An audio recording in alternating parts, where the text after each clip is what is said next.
ดีครับ สวัสดีครับสวัสดีครับ สวัสดีเลโอด้วย สวัสดีพี่เอาครับนะฮะว้าวสวัสดีครับพี่เลวเป็นอะไรจ๊ะ ได้เจอพี่ อะไรนะ ได้เจอพี่ ดีใจเหมือนกันได้เจอคุณสองคนจุ๊บปุ๊นะฮะอ่ะวันนี้แฟนๆมาให้กำลังใจเยอะมากๆเลยนะครับ เชิญทุกทายแฟนๆครับครับสวัสดีครับน้องแทนรักนะครับผม ครับผม สวัสดีครับผมบาสนะครับผม เว้ยครับผมนะฮะอ่ะแนะนำตัวเล็กน้อยครับ สวัสดีครับเป็นผู้สร้างน้องบาสกับน้องแทนรักขึ้นมาครับ ว้าว สวัสดีครับพี่ออฟเป็นผู้ทำให้น้องแทนรักนวัดมีชีวิตละกันครับ เด้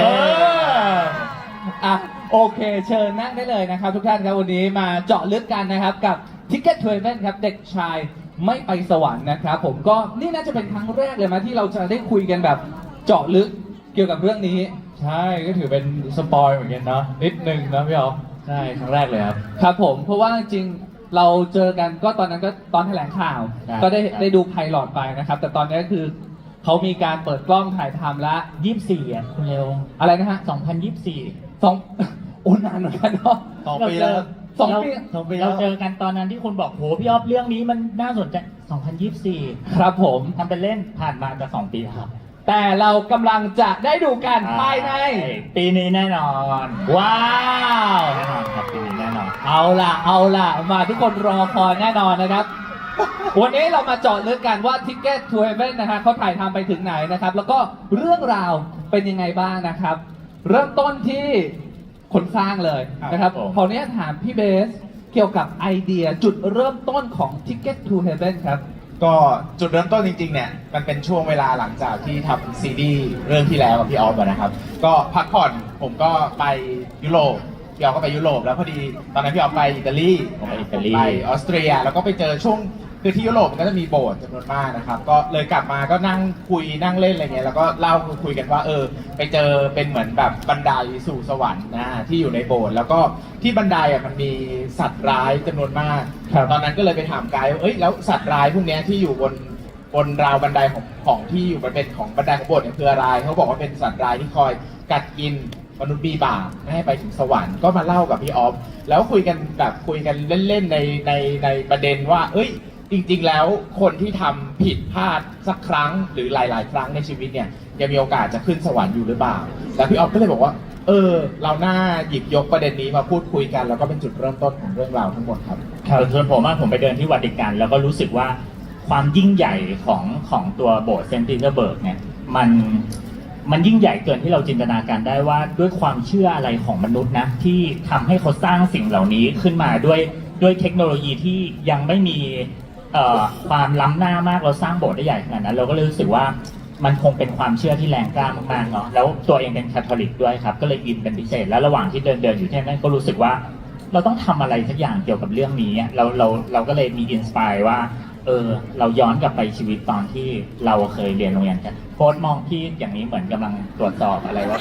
สักอย่าง ครับผม พี่ไม่กดดันเลยเนี่ย กับแฟนเขากำลังลุ้นอยู่ว่าพี่ออฟจะสปอยล์ประมาณไหน นี่พยายามหันหน้าหลบไงเพราะว่าถ้าสบตาปุ๊บเขาจะแบบเล่าอีกมีอะไรเล่ามาอีก พี่ฉากเลิฟซีนเลยค่ะพี่ออฟ เขารออันนี้เลยพี่ออฟ เอางี้นะ ไปดูที่ในนิยายที่ขั้นหนังสือ อ๋อแล้วไม่คือแฟนคลับเนี่ยเราสงสัยคนที่ซื้อนิยายไปแล้วใช่ไหมผมก็สงสัยเหมือนกันว่าซีนในนิยายเนี่ยมันจะมีในซีนแบบจริงๆไหมอะอยากรู้ไง อันนี้คือถาม คือถามเลย ไม่ต้อง มี โอ ครับ เป็นถาม ต้องมีพี่โดแล้วไม่เดี๋ยวเราผมสงสัยเดี๋ยวเราค่อยๆมาคุยเรื่อง ก็เลยอินสปายเรื่องนั้นแล้วพอกลับมาก็มานัดเจอเบสแล้วเบสก็เล่าเรื่องไอ้บันไดเนี่ยให้ฟังเราก็รู้สึกว่าเฮ้ย Ticket to Heaven เบสมันคือเส้นทางเราก็เลยเอาไอเดียเนี้ยมาผสมกันกับสิ่งที่เรากำลังอยากจะเล่าอยู่แล้ว ก็เลยเป็นต้นกำเนิดที่มาของเรื่อง Ticket to Heaven นี้ครับ ครับผมนะฮะการเอาเรื่องราวของความเชื่อเนาะแล้วก็มาทำนะครับเป็นทั้งนิยายแล้วก็ซีรีส์ด้วยนะครับนั่นคือจุดเริ่มต้นนะฮะหลังจากนั้นปุ๊บเราประชุมกันเสร็จเรียบร้อยก็กลายมาเป็นอันนี้อยากถามว่าคือขั้นตอนการทำเนี่ยคือยังไงฮะนิยายเกิดก่อนหรือทำบทของซีรีส์ก่อนหรือว่ายังไงครับช่วยแชร์ตรงนี้ครับ ก็ขออนุญาตตอบด้วยนะครับ เนื่องจากผมเนี่ยรับตำแหน่งเป็นทั้งคนเขียนนิยาย และคนเขียนบทในคนเดียวกันนะครับ ก็เลยจะได้อยู่ในทั้งสองโปรเซสก็คือขั้นตอนเนี่ย ตอนนั้นผมกับพี่ออฟคุยกัน แล้วก็ขึ้นโครงเรื่องโดยละเอียดด้วยกันจนจบนะครับ แล้วก็พี่ออฟเนี่ยก็แยกไปทำตัวไพลอตเนาะแล้วก็เผยแพร่ออกไประหว่างนั้นเนี่ยพี่ออฟก็บอกว่าเบสพี่อยากได้นิยายเรื่องนี้ด้วยพี่ว่ามันมีความซับซ้อนทางอารมณ์สูงพี่คิดว่าสำหรับแฟนคลับซีรีส์หรือว่านักอ่านหลาย ๆ คนที่อยากอ่านเนี่ยจะได้รับอรรถรสอีกแบบหนึ่งผมก็เลยรับโจทย์มาว่าเอาพล็อตตั้งต้นนั้นนะมาเขียนนิยายนะครับระหว่างนั้นเนี่ยก็เขียนนิยายไปประมาณหลาย ๆ เดือนอยู่ประมาณเหมือนกันแล้วก็ทำนิยายจนจบก็ส่งให้ทีมบรรณาธิการจัดการนะครับระหว่างนั้นเองพี่ออฟก็เรียกกลับมาทำบทนะก็เอาพล็อตตั้งต้นซึ่งย้ำว่าเรานำพล็อตตั้งต้นตั้งแต่วันแรกที่คุยกันเนี่ยมาทำบทนะไม่ได้เอามาจากนิยายนะครับดังนั้นเนี่ยหลังจากคุยกับพี่ออฟก็ยังมีส่วนหลาย ๆ อย่างที่ดัดแปลงแก้ไข หรือมีมุมมองที่ไม่เหมือนกันนะครับเพราะว่าพี่ออฟเองก็อ่านนิยายจนจบเป็นคนแรก ๆ แล้วก็ยังมาถกเถียงพูดคุยกันในประเด็นต่าง ๆ แต่เราก็เปิดพื้นที่ให้กันเพราะว่าในนิยายเหมือนผมเป็นคนตีความหลักส่วนในซีรีส์เนี่ยพี่ออฟจะเป็นคนตีความหลักแล้วก็สุดท้ายก็กลายมาเป็นบทซีรีส์แล้วก็กลายเป็นเรื่องราวที่กำลังถ่ายทำอยู่ตอนนี้ครับ ครับผมแสดงว่ามันจะต่างกันนะถูกไหมฮะเพราะว่านิยายออกก่อนซีรีส์มาที่หลังทีนี้บางคนเฮ้ยจะอ่านก่อนดีไหมหรือจะรอซีรีส์ออนอะไรอย่างเงี้ยครับ สำหรับพี่อรรถรสมันจะคนละแบบครับ ครับ เพราะว่าอย่างในตัวหนังสือเนี่ยอย่างในตัวนิยายเนี่ยมันบรรยายความคิดข้างในตัวละครได้ แต่ว่าบางอย่างเนี่ยพอไปเป็นเวอร์ชั่นที่เป็นซีรีส์เนี่ยมันไม่สามารถจะใช้การบรรยายความคิดในตัวละครในนี้ได้มันก็เลยต้องถ่ายทอดโฟสอีกแล้วนะครับ ผมไม่พี่ออฟคือเขามองหน้าพี่ออฟเพราะเขาไม่กล้ามองหน้าเจมส์เขาเขิน ใช่ว่าแล้วทำไมหันหนีทางนี้ตลอดเลย ครับผม มองสิมองสิ อะไร มองได้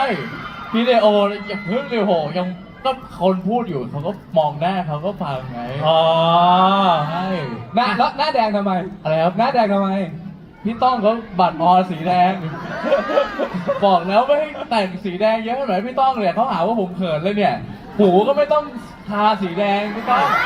พูดจริงนะ ถ้าเป็นปกติอะคนเขินจะไม่ใช่โฟสเลย เหรอ ในกองไม่ใช่ ใน เหร กองจะไม่ใช่ เดี๋ยวคุยเรื่องในกองต่อ นี่ไง เราเอาเรื่องเราเอาเรื่องสาระให้จบเดี๋ยวเรื่องจิ้นมาแน่ ก็นั่นแหละกลับมาที่ว่าอรรถรสจะคนละแบบกันนะครับ จะได้ความบันเทิงคนละแบบกัน ขนาดตัวโฟสเองมาถึงเปิดปุ๊บรีบหาก่อนเลยว่า รีบอ่านนิยายก่อนเลย เพราะว่ามันเล่าด้วยภาษาคนละแบบ ครับ มันเล่าด้วยสื่อพอเป็นคนละสื่อปุ๊บเนี่ยมันมีความจำเป็นที่จะต้องปรับเปลี่ยนแล้วก็ดัดแปลงให้เหมาะสมกับแต่ละสื่อนั้นๆอะไรเงี้ยครับ ครับผมนะฮะก็ในฐานะที่เขียนนิยายนะฮะคิดว่าอ่านนิยายก่อนแล้วค่อยดูซีรีส์หรือยังไงดีฮะหรือว่ารอซีรีส์จบแล้วค่อยกลับมาอ่านดี ผมพูดในฐานะคนเขียนนิยายและคนเขียนบทนะคือวันนี้นั่งคุยกับพี่ออฟก่อนขึ้นสเตจอะพี่ออฟส่งซีนหรือว่าฉากบางอย่างให้ดูยังแบบเฮ้ยมันไปไกลได้มากกว่าที่เราจินตนาการอีกอะ ครับ ดังนั้นคือผมอะบอกว่าเอ้ยถ้าคุณอ่านนิยายวันเนี้ยคุณเห็นในซีรีส์อะมันก็ไปไกลกว่าที่คุณคิดอยู่ดี เพราะว่าจริง ๆ แล้วอะการดูซีรีส์หนึ่งเรื่องมันไม่ใช่แค่การตีความของนิยายต้นฉบับ ผู้กำกับมันรวมถึงนักแสดงด้วย ครับ การตัดต่อรวมถึงกล้องนะ ผมเชื่อว่าไม่ว่านิยายจะเล่าแค่ไหนอ่ะคุณดูซีรีส์อ่ะมันก็มีความมหัศจรรย์ในอีกรูปแบบหนึ่งอยู่ดี แล้วมันอาจจะเพิ่มอรรถรสบางอย่างด้วยซ้ำเพราะว่าคุณอ่ะจะได้มองเข้าไปเห็นถึงตัวละครมากขึ้นกว่าเดิมครับ ครับผมนะฮะแต่สุดท้ายแล้วผมก็แล้วแต่สะดวกนะครับ จะยังไงก่อนก็ได้เขาทำรายการ คืองงอยู่ว่าโยนไปกับแล้วมันก็แบบเป็นอะไรแล้วก็มองบนแล้ว แค่มองทำไมเหรอ แต่ว่าสายตาคุณมันหวานนะเมื่อกี้ หรือพี่ นะครับอ่ะโอเค ขออนุญาตต่อเกี่ยวกับพิเกตทเวเว่นนะเดี๋ยวก่อนที่จะคุยกับเจมส์กับโฟร์ด้วยนะครับทีนี้เรามาฟังจากคนทำดีกว่านะครับว่า เรื่องราวนะครับเรื่องย่อของ Ticket to Heaven เนี่ยก็คือเราเห็นไพลอตไปแล้ว แต่ตอนนี้มันผ่านมาแล้ว 2 ปี เรื่องจริง ๆ นะครับมันเกี่ยวกับอะไรบ้างครับ ก็อยากเล่าเหรอครับเอาครับผมทีนี้ก็เป็นเรื่องของแทนรักนะครับ ซึ่งเป็นเด็กที่อยู่ในโรงเรียนเกี่ยวกับความเชื่อนะครับ แล้วก็มีความใฝ่ฝันที่จะขึ้นสวรรค์ไปเจอกับพ่อแม่ที่รออยู่นะครับ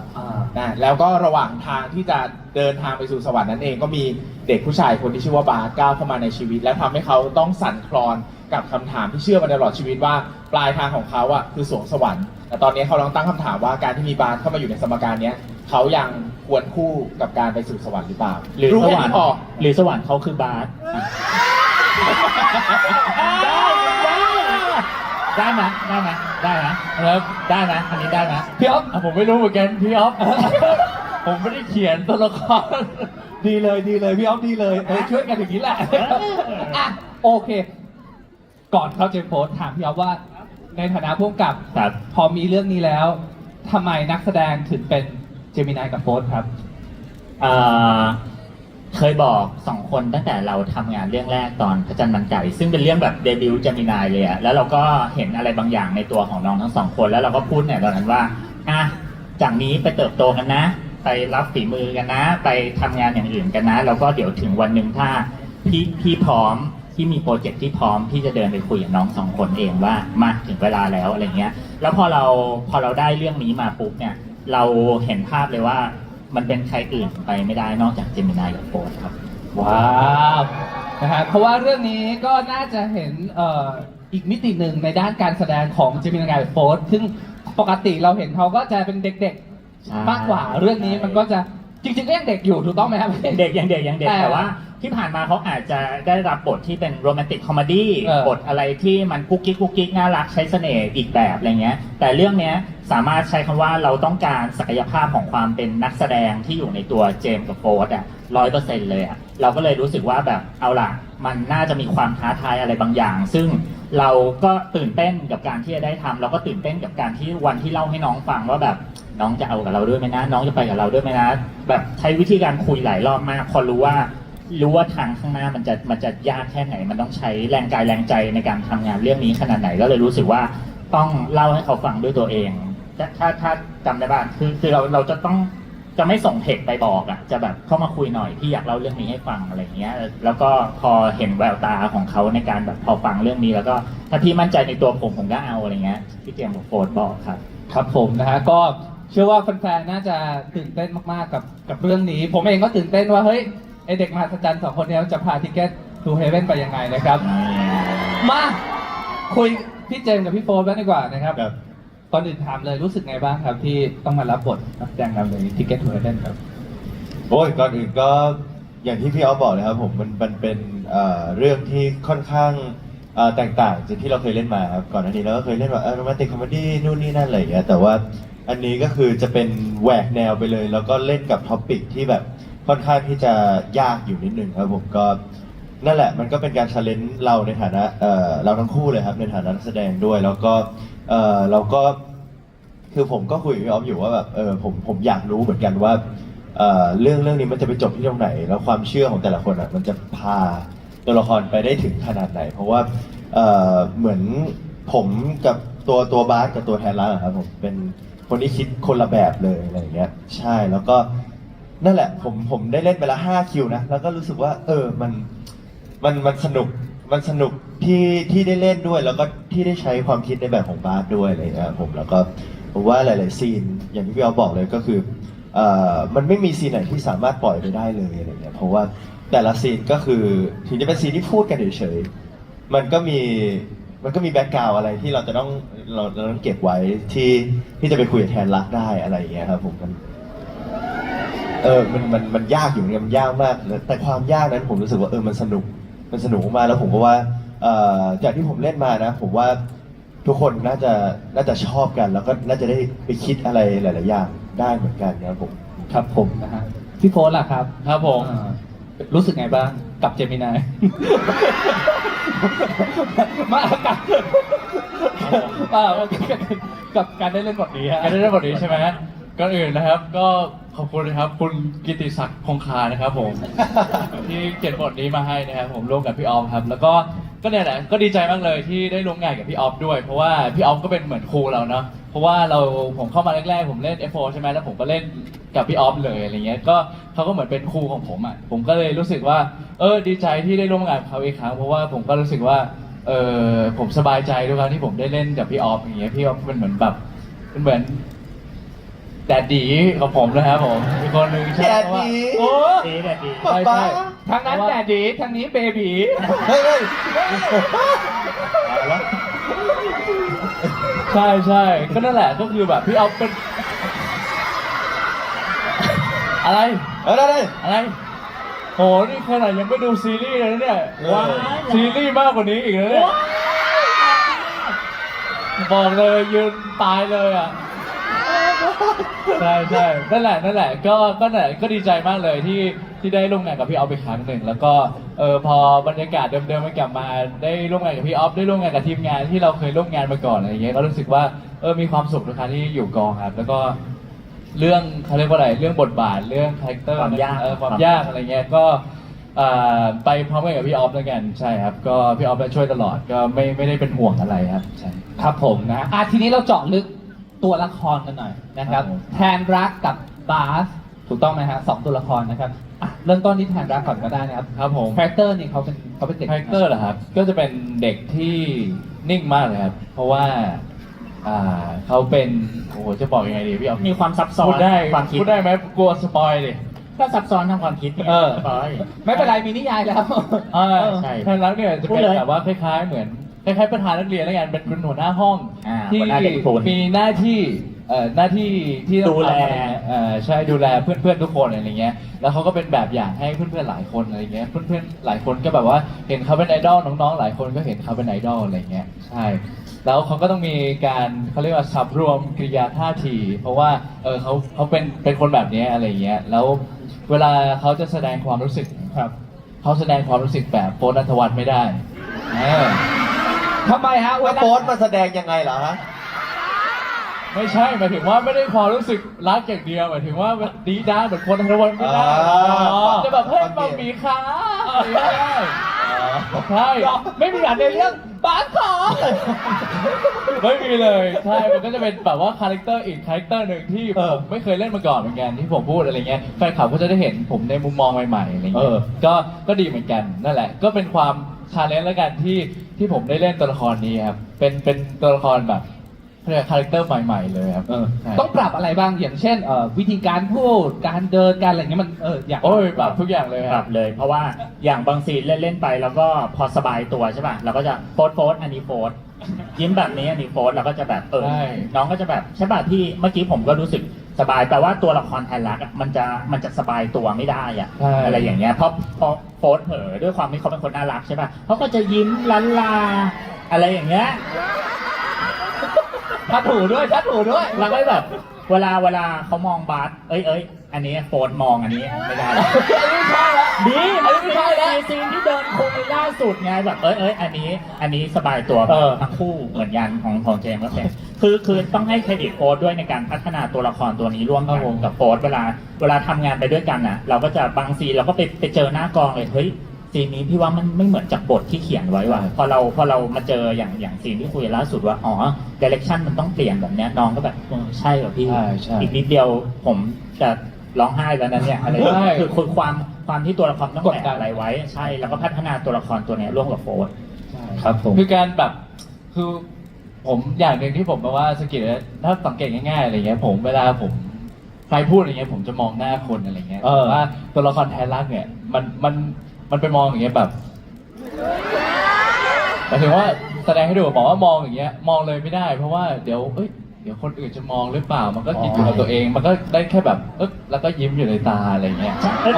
แล้วสัตว์ที่มีบอกนะรู้สึกทั้งหมดนะ แต่ห้ามแสดงออก ใช่ปากก็ห้ามยิ้ม ใช่ ยิ้มในตา แล้วแต่แบบ พวกเรายิ้มในตาสิมันยากเหมือนกันในการยิ้มในตา โฟร์ทำได้ลองยิ้มในตา เพราะด้วยสถานที่อะไรถูกต้องที่ตัวละคร ด้วยบริบทของตัวละครตัวนี้แหละในคราวที่เขาเติบโตมาอะไรเงี้ยจะเจอคำนี้บ่อยมากว่าโฟร์ที่เอาสิ่งที่รู้สึกทั้งหมดเลยนะถูกหมดแต่เอาแบบแสดงออกไม่ได้อะ ทุกอย่างเก็บอยู่ข้างใน ใช่ แสดงได้แค่ผ่านแบบ แค่เหมือนกันในการแสดง ครับผมโอเคมาที่ตัวบาสบ้างนะครับคาแรคเตอร์ของบาสเขาเป็นยังไงครับ เป็นคนพาแทนรัก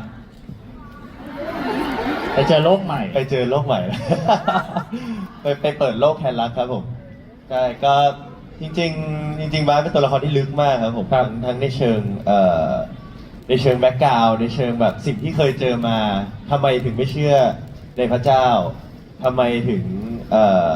ทำแบบนั้นทำไมถึงทำแบบนี้อะไร ไปถึงต่อต้าน ทุก ทำไม อย่า ถึ ง งต่อยากในกฎระเบียบของโรงเรียนนี้อะไร คือ เงี้ย คือตัวบาสเนี่ยเขาจะย้ายมาที่หลังไหมครับอันนี้ ใช่ใช่ใช่ถ้าในเรื่องคือเขาจะเป็นเด็กใหม่ที่เพิ่งย้ายเข้ามาในโรงเรียนแห่งนี้อะไรเงี้ย ปกติเขาจะไม่ย้ายกันมากลางม .6 อะไรอย่างงี้เนาะ ใช่ใช่ ใช่ครับผมก็นี่แหละมันจะมีปัญหาในสักอย่างนี่แหละ ที่ทำให้ผมต้องย้ายเข้ามา แล้วก็นี่แหละเป็นคนที่ต่อต้านทุกอย่างแล้วก็เป็นคนที่เจ้าชู้มากเลยนะ เจ้าชู้ด้วยเหรอ เป็นคนสายตาแบบ ชัดเจนในความต้องการของตัวเอง ถ้าเป็นคนมีความต้องการสูง อันนั้นก็จริงครับ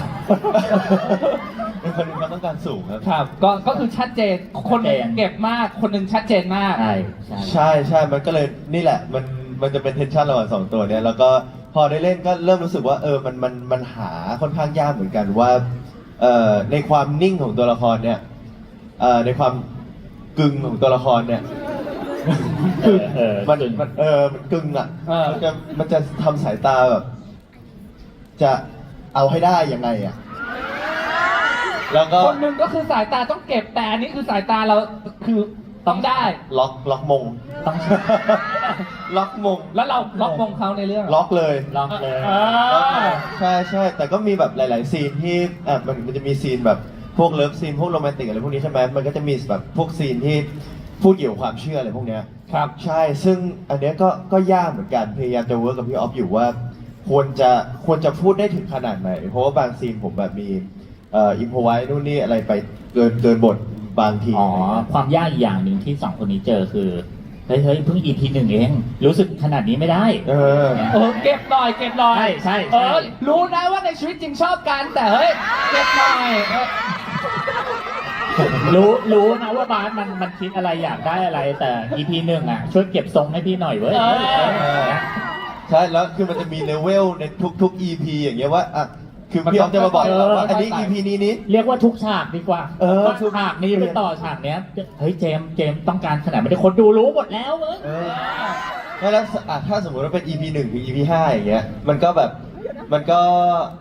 เรียกว่าอะไรความไม่ได้บอกว่ามีแค่ 5 EP นะคะนั่นแหละตั้งแต่ EP 1 ถึง EP 5 สมมุติว่าเราต้องเล่นฉากต่อกันอย่างเงี้ยแบบความต้องการมันก็จะแตกต่างมากๆแต่ถ้าสมมติว่าเล่น1 ถึง 2อะไรเงี้ยมันจะมีเลเวลที่ต่างแค่นิดเดียวเอง ซึ่งมันแบบมันต้องแตกต่างแต่ว่ามันเกิดเหตุการณ์นี้มันถึงจะต้องทำให้มันเปลี่ยนไปนิดนึงอะไรอย่างเงี้ยครับผม ทุกอย่างก็ถือว่าเป็น นิดเดียวเลย ท้าทายสำหรับการแสดงนะครับ ครับผม ในฐานะนักเขียนตอนเขียนเห็นภาพของเจมินายกับโฟสชัดเลยไหมฮะ จริงๆ ตอนได้โจทย์จากพี่ออฟเนี่ยก็มีเงื่อนไขมาเลยว่า จริงๆได้โจทย์จากพี่ออฟก็มีเงื่อนไขว่าให้เล่าในสิ่งที่เห็นเนอะแล้วก็พี่ออฟบอกว่าเรายังไม่ต้องโฟกัสเรื่องว่าใครจะมาเล่นหลัก เรายังอาจจะไม่ต้องโฟกัสว่าใครจะมาเล่นเป็นใครหลัก เพราะว่าเราให้มองตัวตนของบาสกับแทนรักเป็นหลักนะครับ แต่พอได้จริงๆ ได้เคยร่วมงานกับเจมินายกับโฟสมาบ้างอะไรเงี้ยก็จริงๆเห็น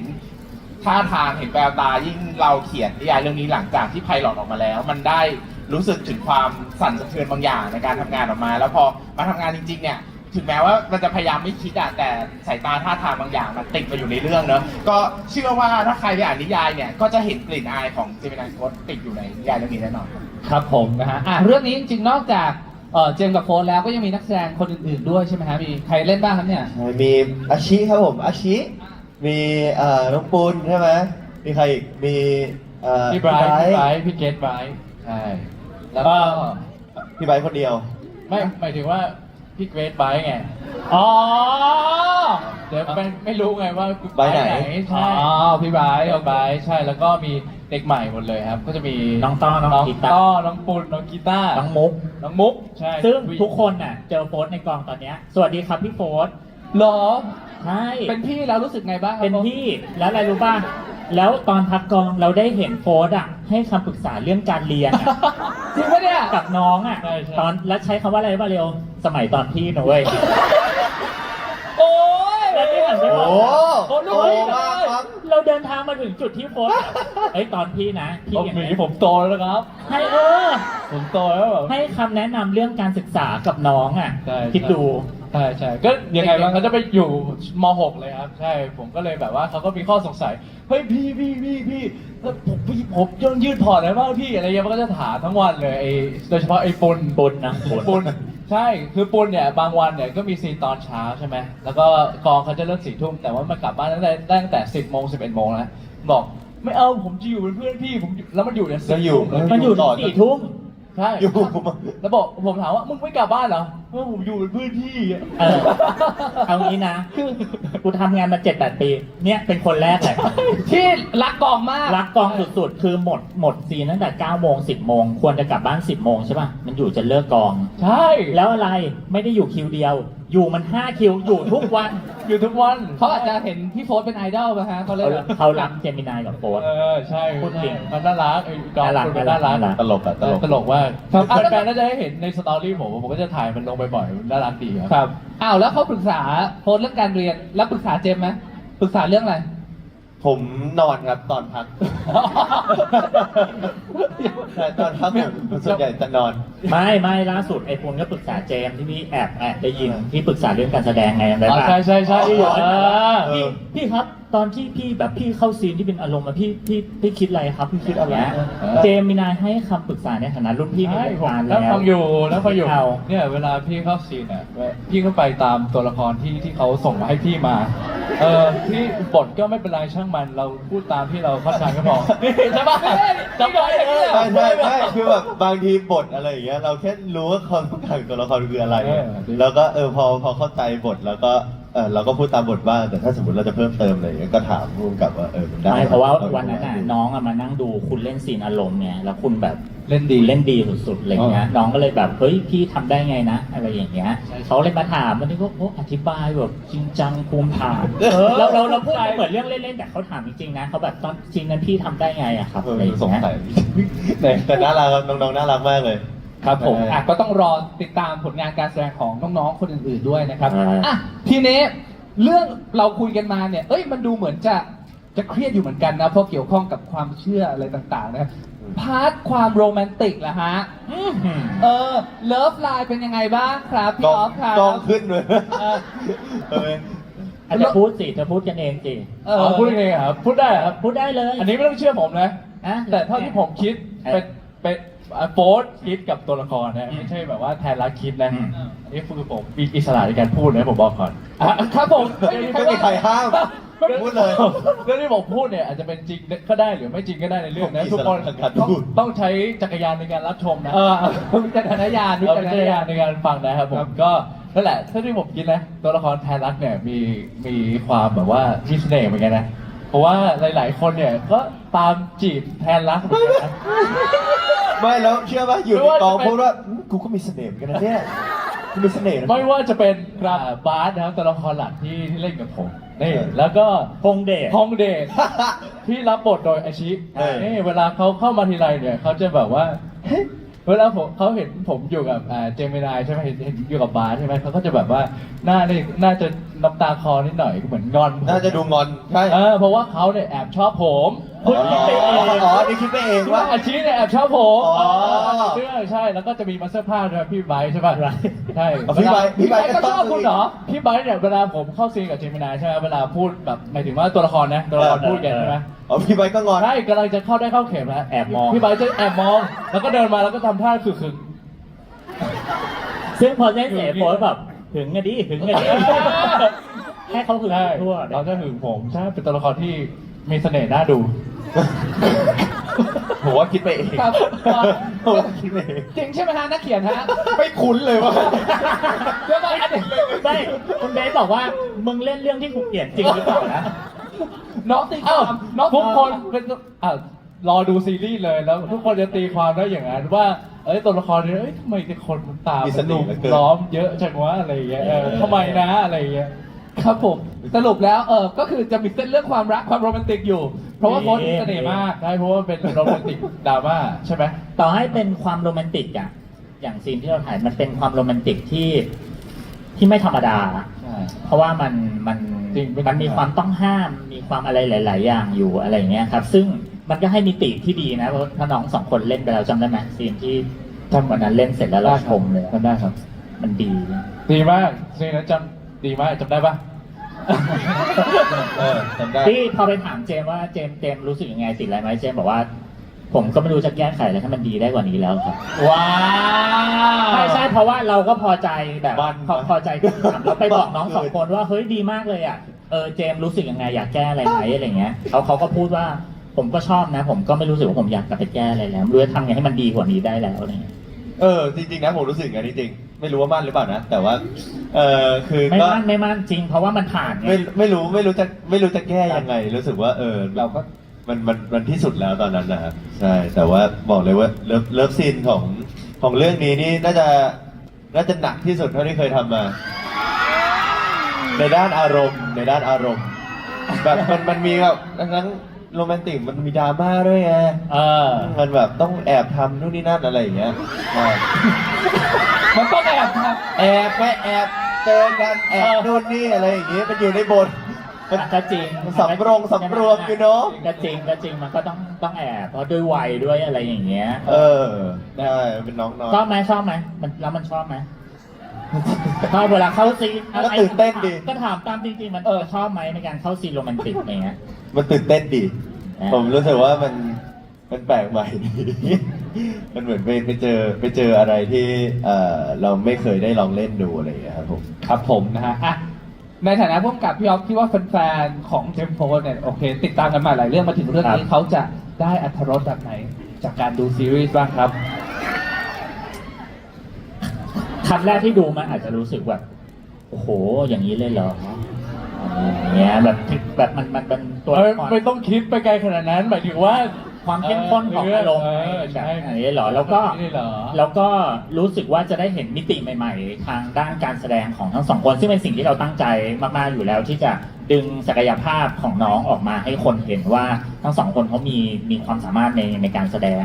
อย่างไรอะไรอย่างเงี้ยครับใช่ ครับผมนะฮะทีนี้มันจะมีประโยคนึงเนาะจากในไพลอต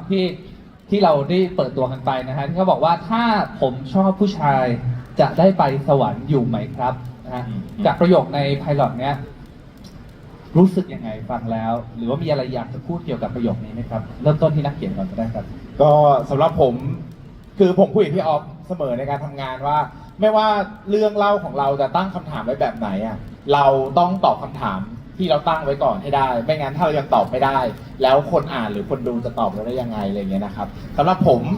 ตอบคำถามนี้ว่าแล้วแต่ว่าสวรรค์ที่เรานิยามอ่ะมันแปลว่าอะไรเนี่ยเพราะว่าแต่ละคนอ่ะผมเชื่อว่าถามไปตรงเนี้ย100 หรือ 1,000 คนก็ไม่สามารถตอบนิยามคำว่าสวรรค์ได้แบบเดียวกันดังนั้น ผมเชื่อว่าทั้งในตัวบทนิยายแล้วก็ในตัวซีรีส์เนี่ยเปิดพื้นที่ว่างที่กว้างมากให้ทุกคนตั้งคำถามนิยามกับสิ่งนี้แล้วเชื่อว่า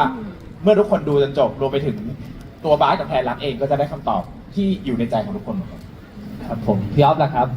ส่วนตัวผมเชื่อว่ามนุษย์ทุกคนเนี่ยถูกประกอบสร้างมาด้วยความรักเนาะเราเกิดมาเราก็เรียนรู้จากความรักแล้วอะผมก็เลยคิดว่าเราไม่ควรจะใช้ความรักมาตัดสินความผิดหรือความถูกของใครเนี่ยเอาไหมครับว่าความรักมันเป็นสิ่งที่พื้นฐานที่มนุษย์พึงมีดังนั้น ผมคิดว่านั่นแหละความรักมันเป็นสิ่งดีงามเกินกว่าจะใช้เกณฑ์อันเนี้ยมาตัดสินว่าคนไหนเรียกว่าผิดหรือคนไหนเรียกว่าถูก ครับผมพี่เจมส์พี่โฟนล่ะครับ ครับถ้าในเมื่อเราชอบผู้ชายเราจะได้ไปสวรรค์ไหมใช่ไหมครับในความคิดผมนะผมไม่รู้ว่าถูกหรือผิดนะแต่ผมรู้สึกว่าในเมื่อพระเจ้าเขาสอนให้เรารักกันนะครับแล้วการรักกันมันผิดตรงไหนผมรู้สึกนะคือความรักมันเป็นสิ่งที่สวยงาม แล้วก็ผมว่ามันเป็นอีกหนึ่งปัจจัยในชีวิตได้เลยนะที่จะทำให้คนเราแบบไปใช้ชีวิตต่อได้อะไรอย่างเงี้ยผมก็รู้สึกว่าในเมื่อเขาสอนให้เรารักกันแล้วเรารักกันมันก็ไม่เห็นจะเป็นไรนี่มันก็ดีใช่ผมชอบ พี่โฟนล่ะครับ ครับผมก็สำหรับผมนะ ผมว่าผมได้คำตอบจากบทที่เขียนนะไม่รู้ว่าผมเข้าใจผิดเข้าใจถูกหรือเปล่านะเพราะว่าเป็นเขาเรียกว่าอะไรอ่ะคำถามที่ละเอียดอ่อนเหมือนกันนะผมชอบหน้า213เขียนว่าเดี๋ยวผมจะเปิดให้ดู อันนี้ขายหนังสือไหม ใช่ขายด้วย โอเค 213มันเขียนว่าเหมือนตัวละครไทยรักเนี่ยจะถามเป็นเหมือนเป็นพ่อครับ พ่อในเรื่องครับ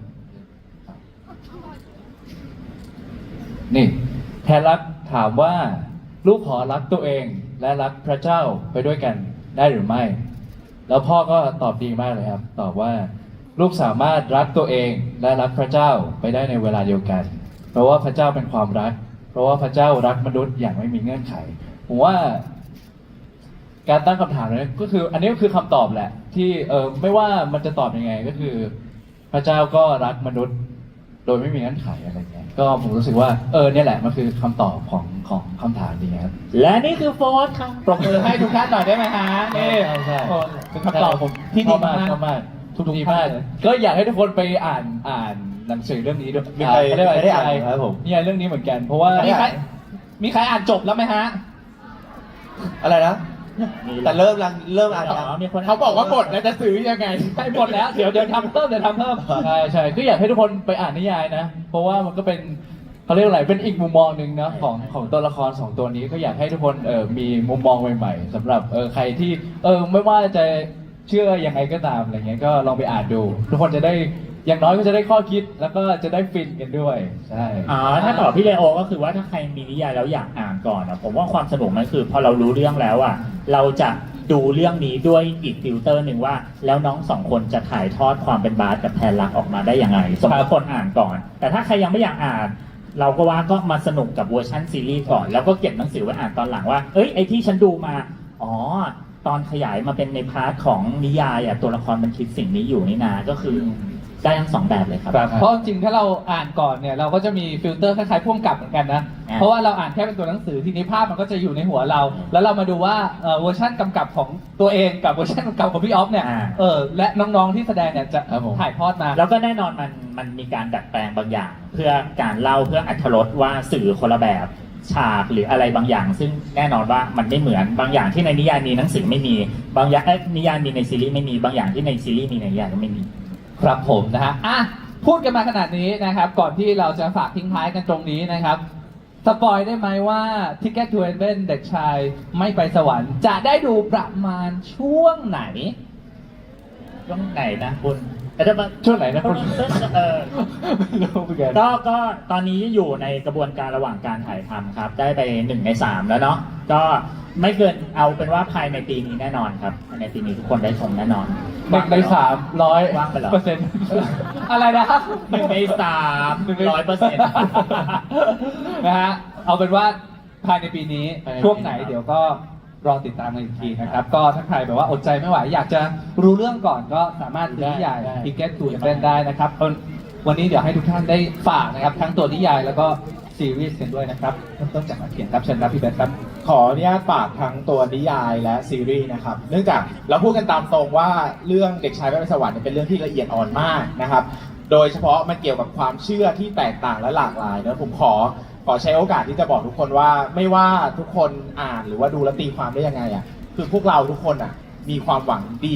มากๆ แล้วก็มีจิตใจที่ไม่เคยก้าวล่วงความเชื่อหรือความคิดของใครเลยอ่ะคือเราอยากทำออกมาให้มันดีที่สุด แล้วอยากให้ทุกคนเห็นความสวยงามของความรักแล้วก็ความเชื่อที่หลากหลายดังนั้นถ้าทุกคนดูแล้วอ่ะสามารถตีความได้หลายแบบสมมติตีความได้หลายแบบ อยากจะให้เลือกเชื่อว่าพวกเราอ่ะตั้งใจทำในสิ่งที่ดีแล้ว อยากจะให้มองว่าเราตีความในทุกสิ่งทุกอย่างอ่ะดีที่สุดเราอ่านกับพี่ผมอ่านกับพี่ออฟหลายรอบมากนะครับ แล้วก็เราก็คุยกันว่ามีตรงจุดไหนไหมที่เราไม่แสดงความเคารพหรือเราไม่ให้เกียรติใครบ้างหรือเปล่าจนสุดท้ายอ่ะเรามั่นใจแล้วก็ผลิตสิ่งนี้ออกไปเนอะดังนั้นเนี่ยผมไม่ด้วยคนทำงานเป็นศิลปินเนี่ยเราไม่รู้หรอกว่า 100% ที่ออกไปอ่ะมันจะถูกใจหรือไม่ถูกใจใครบ้าง แต่อย่างน้อยอ่ะอยากจะให้มองว่าถ้าเป็นเรื่องละเอียดอ่อนเกี่ยวกับความเชื่ออะไรพวกเนี้ยเรามีเจตนาดีจริงๆนะครับแล้วก็อยากให้ทุกคนถ้อยทีถ้อยอาศัยในความเชื่อละเอียดอ่อนเพราะว่าบางทีเวลาเราพูดแล้วอาจจะไปกระทบคนอื่นก็ได้เนอะก็ยังไงก็อยากจะแสดงเจตนารมณ์อันดีในการทำผลงานชิ้นนี้แล้วเชื่อว่าเมื่อทุกคนดูจบก็จะได้เห็นความสวยงามของความแตกต่างในนิยามของความรักและสวรรค์ที่ไม่เหมือนกันครับ ปรบมือให้นักเขียนพี่เบสของเราหน่อยนะครับ แล้ว ตอบได้ชัดเจนมากเลยลูกนี้ ตอบให้ดีกว่านี้ ลูกนี้ให้พี่เบส บรา ดี โว กว่าม าก ถ้าพี่เบสจะตอบดีขนาดเนี้ย ให้มันปิดไหมอันเนี้ย3 คนนะเอาจริงตอนมันตอบนะเอาแล้วมึงเจมส์เอาไงโค้ชเอาไงเรายังไงดีอะไรอย่างเงี้ย ครับผม ครับผมพบกันก่อนพี่เอากับทั้งนิยายแล้วก็ซีรีส์ล่วงหน้าเลย ก็คงฝากผลงานไปกับแฟนๆว่าเราตั้งใจทำเรื่องนี้ด้วยเจตนาดี อาจจะคล้ายๆคุณเบนเนาะแต่ว่าเราตั้งใจทำมันด้วยวิธีการ สำหรับผมเนาะผมเกิดมาเป็นคาทอลิกตั้งแต่เกิด แล้วก็เรื่องนี้เป็นเรื่องที่ติดอยู่ในหัวเราตั้งแต่เด็ก เราอยากตั้งคำถามกับเรื่องนี้ว่า ถ้าสมมติว่าเรามีความรักเนี่ยแล้วเราควรจะอยู่ตรงไหนของความเชื่อนี้นะครับเราก็เลยรู้สึกว่าถ้าเราไม่ได้ถ่ายทอดเรื่องนี้ออกมามันอาจจะเป็นสิ่งที่ติดอยู่ในใจเสมอ แล้วก็ผมได้ปรึกษากับผู้ใหญ่หลาย ๆ ท่านที่มีส่วนเกี่ยวข้องนะครับว่าเราอยากทำประเด็นเหล่านี้เราควรจะยังไงก็อยากให้เชื่อใจว่าหลายๆไม่ใช่หลายๆสิทุกกระบวนการในการทำงานเนี้ยได้ผ่านการปรึกษาจากภาคส่วนที่เกี่ยวข้องทั้งหมดแล้วดังนั้นเมื่อซีรีส์เรื่องนี้ออนออกไปผมมั่นใจว่ามันอาจจะเกิดประเด็นเกิดการถกเถียงเกิดอะไรต่างๆก็ตามเนี่ยแต่ผมก็อยากให้มันเป็นพื้นที่ในการตั้งคำถามสำหรับคนที่ยังค้นหาคำตอบและยังไม่ได้คำตอบหวังว่าเรื่องนี้อาจจะทำให้คุณได้ค้นพบคำตอบที่คุณตามหาอยู่ เหมือนที่ผมทำด้วยเจตนาว่าเรื่องเนี้ยผมอยากบอกรักพระเจ้าในแบบของผมผ่านเรื่องนี้ครับ ปรบมือให้พ่วงกับพี่ออฟหน่อยครับ เอาล่ะมาที่นักแสดง เอาไงวะ ในฐานะคนที่ถ่ายทอดครับผมนะคนที่ถ่ายทอดครับ ก็ไม่ได้มีอะไรครับผมรู้สึกว่าในฐานะนักแสดงนั้นก็จะทำเต็มที่ในการถ่ายทอดบทที่พุ่งกับแล้วก็นักเขียนมาให้ดีที่สุดครับผมโดยนี่แหละอยู่ในพื้นฐานของการเคารพซึ่งกันและกันอะไรเงี้ยแล้วก็ให้เกียรติครับผมไม่นั่นแหละก็ไม่มีเจตนาอะไรเลย นอกจากอยากทำผลงานให้มันดีที่สุดครับแค่นั้นเลยครับใช่ครับ คุณโพสครับปรบมือให้คุณโพสนะฮะ ครับผม พี่เจมส์ครับ ครับผมก็นั่นแหละอย่างที่พี่ๆทุกคนพูดไปเลยครับผมก็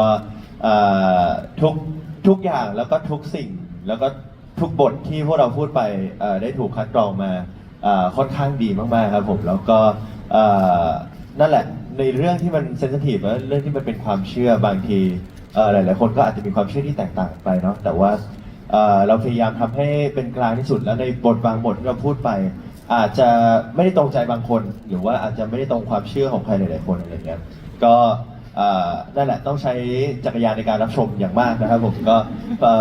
ฝากด้วยสำหรับเรื่องนี้จริง ๆ เพราะว่ามันเป็นเรื่องที่ผมว่าเป็นช่องใหม่ของเราทั้งสองคนด้วย แล้วก็เป็นอะไรที่ผมรู้สึกว่าเวลาผมเล่นแล้วผมรู้สึกสนุกมากๆในการที่ได้คิดไปกับตัวละครด้วย แล้วก็ผมรู้สึกว่าถ้าใครดูจบเรื่องนี้ไปอาจจะได้แนวคิดอะไรใหม่ๆเพราะส่วนตัวของผมรู้สึกว่าหลังจากที่อ่านบทจบไปแล้ว ผมก็มีความเชื่อในแบบหนึ่งของผมไปเรียบร้อยแล้วครับผมใช่ก็อยากให้ทุกคนลองเปิดใจ แล้วก็ลองรับฟังกันในมุมของทั้งในหนังสือแล้วก็ทั้งในซีรีส์ครับผม ครับผมนะปรบมือให้เจมินายหน่อยครับนะเชื่อว่า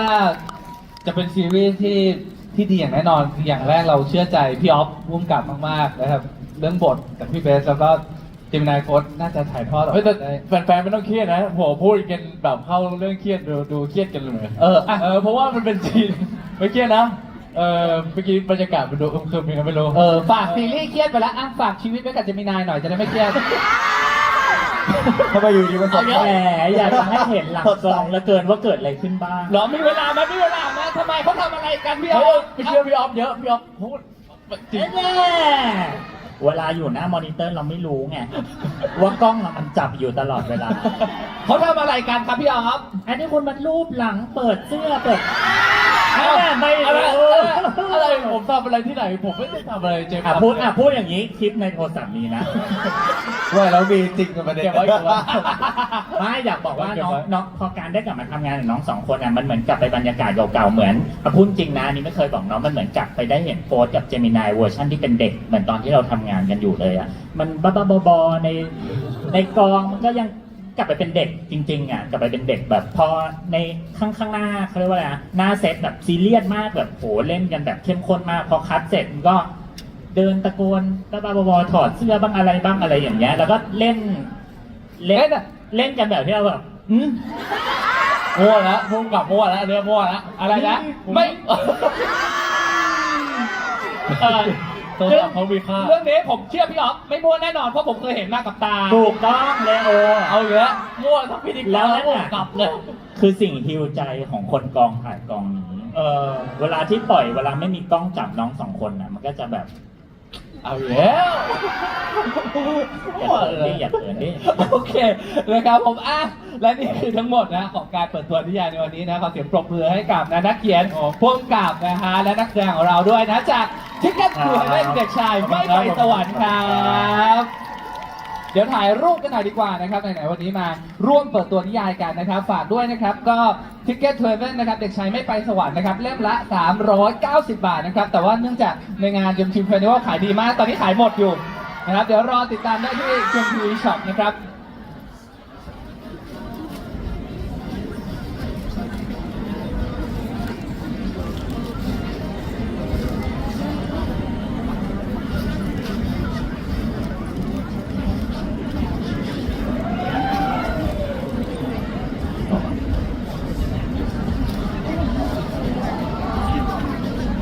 โอเคนะครับมานะแฟนๆใครมีชูนิยายมาได้นะใครมีชูนิยายที่มาได้นะครับ เราจะได้เห็นภาพที่สวยงามนะครับกับการเปิดตัวนิยายในวันนี้นะเดี๋ยวข้างหลังเขากำลังจะชูนิยายเดี๋ยวเขานี่ชูนิยายกันหน่อยโอเคครับมา1 2 3 1 2 3โอเคนะครับขออีกภาพหนึ่งนะครับโอเควิดีโอนะครับเป็นวิดีโอนะครับเดี๋ยวเรา1 2 3เราพูดว่า Ticket to Heaven พร้อมกันนะครับมา1 2 3 Ticket to Heaven เย้